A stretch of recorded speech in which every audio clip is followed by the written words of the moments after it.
Humans survive wounds that should erase life. I learned this impossible truth when a human called Kalen entered my ship. I am Vrax of the Aleph Dominion, a species designed for perfect calculation. My organs predict danger before it arrives. My instincts remove emotion before it becomes weakness. We do not fear. Humans were supposed to be simple creatures. Fragile, short-lived, biologically inefficient. That was the conclusion of the Galactic Research Council. I agreed. I was wrong. The first human I observed was on the battlefield of Nerion 7. His vessel was destroyed. His armor was broken. His blood filled the inside of his suit. My sensors marked him as dead. 3 times. Yet he moved. At first, I believed humans were machines pretending to be alive. Their bodies continued functioning after catastrophic damage because they lacked the intelligence to understand they were dying. It was the only logical explanation. A creature that knows fear should stop. A creature that understands pain should retreat. Humans did neither. They advanced. Every human action followed a strange pattern. When threatened, they protected others. When injured, they became more aggressive. When surrounded, they searched for the weakest member of their group instead of saving themselves. I assumed this was a primitive survival mistake. I documented it carefully. Human behavior is irrational. I recorded. They confuse weakness with importance. The others laughed when they heard my report. They called humans emotional animals. I called them a biological accident. Then came the experiment.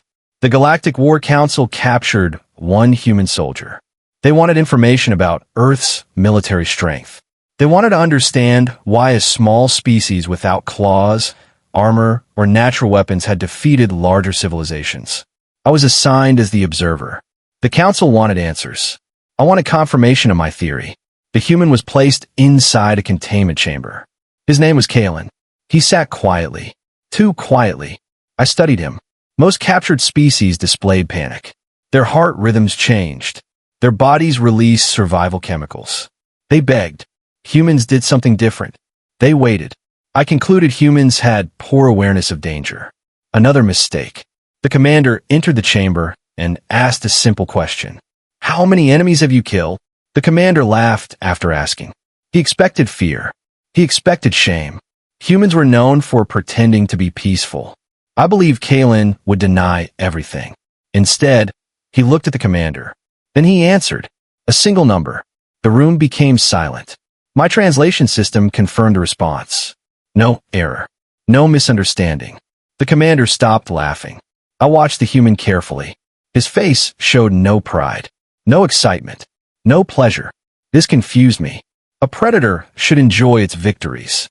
A warrior should display dominance. Humans did not. I recorded another incorrect conclusion. Humans are emotionally damaged. They do not understand their own violence. But then something happened. The lights flickered. The containment system failed. A group of alien soldiers entered the chamber. Not to rescue the human. To test him. They wanted to see if the stories were true. They wanted entertainment. The soldiers carried weapons designed to stop creatures 10 times stronger than humans. Kalen looked at them. Then he looked at me. I expected fear. Instead, he appeared disappointed. I assumed he was afraid of dying. I did not understand his expression. The soldiers moved closer. Kalen did not attack. This confirmed my theory. Humans were not dangerous. They were only lucky. Then the first soldier reached for his weapon. Kalen moved. My eyes could barely process it. 1 second he was standing. The next second the soldier was on the ground. Impossible. The human was smaller, slower, weaker. Yet somehow he predicted the attack before it happened. I recalculated. My calculations failed. Again, the remaining soldiers surrounded him. I expected Kalen to panic. Humans always protected themselves through aggression, I believed. But he did something stranger. He stepped away from the exit, away from safety, toward me. I could not understand why. I was not his ally. I was an alien researcher. I had studied his species. I had called him defective. Yet he placed himself between me and danger. My thoughts became unstable. Why would a creature protect something that had judged it? Why would a dying species waste energy saving another life? I searched for a logical answer. There was none. The soldiers attacked. Kalen fought. Not like a predator. Not like a machine. Like something older. Something built for surviving impossible situations. Every movement had purpose. Every decision protected someone else. I finally understood the pattern. I thought humans fought because they were violent. I was wrong. Humans fought because something they cared about was behind them. But I still believed I understood them. I believed their strength came from anger, from hatred, from their ability to destroy.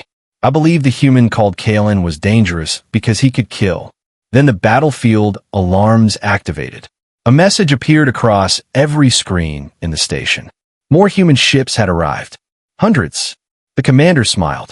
He thought the human army came to conquer. I believed the same. Humans always attacked when threatened. That was their pattern. That was what made them terrifying. But when the human fleet opened communication, the message was not a threat. It was a warning. And for the first time in my existence, I felt something my species had removed thousands of years ago. Fear. Because I finally understood the mistake every civilization had made.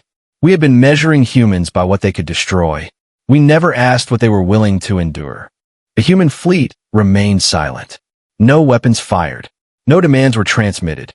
No threats were made. This confused me. A superior force always announced dominance. That was the law of the galaxy. The strongest species controlled the weak. The humans did not follow this law. I assumed it was another mistake in their behavior. Perhaps they were waiting for the enemy to surrender. Perhaps they were preparing a more complex attack. I searched for hidden weapons, hidden strategies, hidden intentions. I found nothing. The commander of the station laughed. He believed the humans were afraid. He ordered the station defenses to activate. That was when I made my next incorrect conclusion. I believed humans would attack immediately. I believed they were like every other warrior species. Strike first. Destroy completely. Survive at any cost. But the human fleet did something impossible. They moved closer, without firing. My sensors detected thousands of human lives aboard those ships. Thousands of fragile creatures, moving toward a heavily armed enemy. I cannot understand it.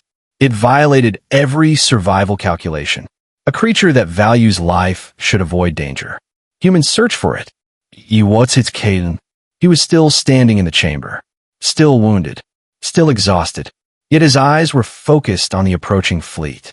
I believed he was waiting for rescue. Another mistake. The station doors opened. The human commander entered. Not with soldiers. Alone. I recognized the behavior immediately. It was irrational. No leader enters a hostile area without protection. I assumed humans lacked intelligent command structures. Then the commander looked at Kalen. No words were needed. They understood each other. This disturbed me more than any weapon. Their communication was not based on orders. Not on fear. Not on authority. It was something deeper. A connection I could not measure. The commander looked at the alien officers. Then he spoke. We are leaving. The station laughed. The aliens laughed. Even I thought the statement was impossible. They had come all this way. They had risked thousands of lives. Why leave? I calculated the possibilities. None made sense. Then I noticed something. The humans were not looking at the station. They were looking at the prisoners. The captured workers. The injured civilians. The ones we ignored. The humans had not come for victory. They had come for everyone. My understanding collapsed. I had studied human warfare for months. I analyzed their weapons, their ships, their tactics. I searched for the source of their strength.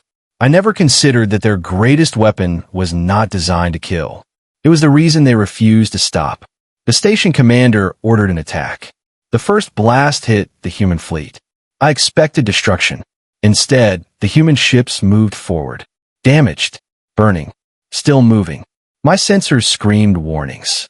No vessel should continue after that damage. Yet they did. Again and again. The pattern returned. Humans survived what should end them. I recorded my final incorrect assumption. Humans do not understand death. But then Kalen looked at me, and I finally saw the truth. Humans understood death better than anyone. That was why they fought so hard. Because every human knew they had limited time. Every moment mattered. Every life mattered. To my species, survival was the continuation of existence. To humans, survival was protecting meaning. The battle became chaos. The station weapons fired constantly. Human ships fell. But every destroyed ship created another opening. Every lost soldier created another reason for the others to continue. It was not strategy. It was not logic. It was something far more dangerous. Hope. I hated that word. Hope was considered a weakness among my kind. Hope made creatures take impossible risks. Hope made them believe they could defeat impossible enemies. Hope made humans terrifying. The station commander finally activated the planet killer weapon, a device that had destroyed entire civilizations. The humans detected it. They knew they could not stop it. I waited for them to retreat. I expected the pattern. Fear, escape, self-preservation. But the humans did not run. One ship separated from the fleet. A small human vessel. Alone, flying directly toward the weapon. I calculated the outcome. Death was certain. The pilot would not survive. The mission was impossible. I sent the conclusion to my database. Human behavior, irrational self-sacrifice. Then Kalen spoke quietly. They aren't sacrificing themselves. I turned toward him. For the first time, I asked the human a question. What are they doing? He looked at the ship approaching the weapon. His answer was simple. They're buying everyone else time. I rejected the explanation. No species would choose certain death for strangers. No biological creature was built that way. Then the human ship reached the weapon. And instead of attacking it, it connected. My sensors detected thousands of signals. Not from weapons, from communication. The human pilot was sending a message. Not to the station, not to the enemy, to every human ship. The message was impossible, because it was not a command. It was a memory. Images, voices, names, millions of human lives. A reminder of everything they protected. The station commander watched in confusion. Then fear appeared on his face. I understood why. He finally realized what I had not. The humans were not dangerous because they could kill. They were dangerous because every time the galaxy tried to break them, they created a reason to become stronger. The planet killer weapon activated. The human ship disappeared. I expected silence. I expected defeat. Instead, the human fleet accelerated. Faster than before. I checked the data. Impossible. Their engines were damaged. Their numbers were reduced. Their chances were zero. Yet their speed increased. I searched for the reason. Then I found something hidden in their systems. Something their enemies never discovered.